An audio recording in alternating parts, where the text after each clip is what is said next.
No other warships in the world can match their scale or firepower. We're joining one of America's Nimitz-class aircraft carriers, 47,000 tons of steel and home to 4 squadrons of US Navy fighter jets.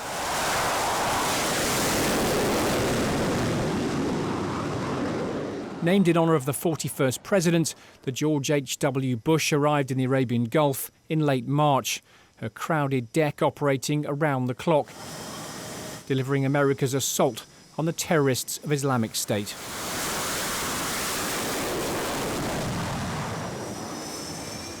The pace that we're at and the number of sorties that we get into Iraq, it varies a little bit, but essentially we start and we end up with about a 13-hour fly day, and the number of sorties that we generate is in the, about 20 direct OIR supports a day, in some about 5 hours long, others 7 hours long. And that's been pretty consistent throughout our time here, and that's a nice, comfortable pace for us. We're able to sustain that. We could surge to a greater number of sorties or a longer fly day, but at some point, then we would have to take a pause. But at the pace we're at right now, we could go on essentially indefinitely. The Bush is the 10th and final Nimitz-class carrier to be built. Delivered in 2009, she's constructed from more than 1 billion separate parts. With a top speed of 30 knots, CVN 77 is more than 1,000 feet long, about the size of the Empire State Building. On board live 5,000 sailors and 80 combat aircraft. The carrier has enough supplies to survive at sea for 90 days, and her nuclear reactors can operate for more than 2 decades without refuelling. Bush's firepower comes from her squadrons of FA-18s. Around 50 operate from the carrier day and night, a mix of Hornets and the more modern FA-18 Super Hornet. Below in the ship's vast hangar, hundreds of engineers maintain the aircraft and keep them mission ready. This is the second time the George H.W. Bush has deployed here to the Gulf. Back in 2014, this was the first American warship to launch airstrikes against Islamic State. For the pilots who fly these jets, it's an intense 7 months of combat. And whereas 2 years ago they were hitting IS targets right across Iraq, many of them out in the open, in recent months they've been focusing their efforts on helping Iraqi troops as they fight their way through the densely packed streets of Mosul.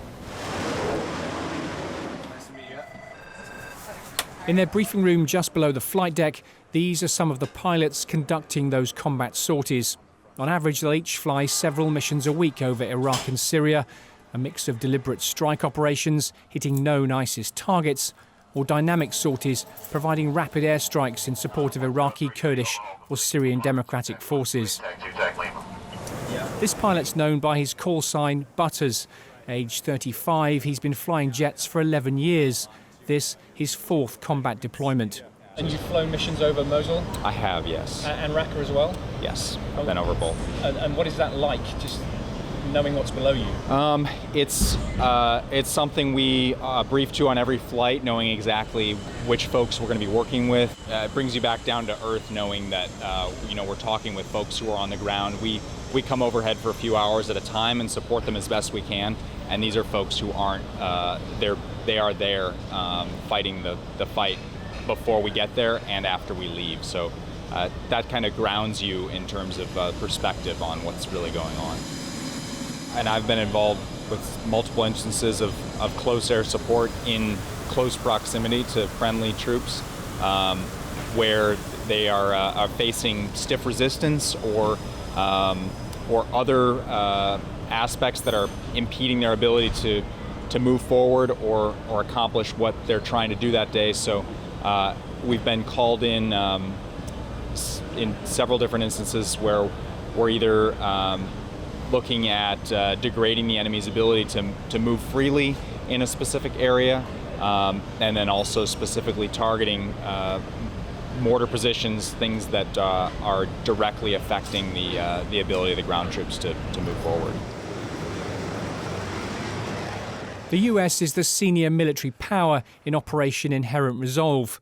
To date, the coalition it leads has carried out nearly 21,000 airstrikes against IS. The vast majority have been in Iraq, but with an assault on Raqqa looming, there's now an increasing focus on Syria too. The US continues to play the biggest role, its jets carrying out nearly 4 times as many strikes as the rest of the coalition. Bush's deployment is expected to last 7 months, and of course it's coincided with the arrival of a new US president. Has the change in administration changed anything that you do?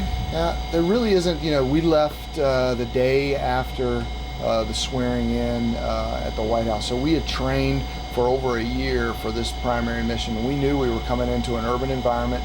We knew that we knew who our coalition partners were at the time.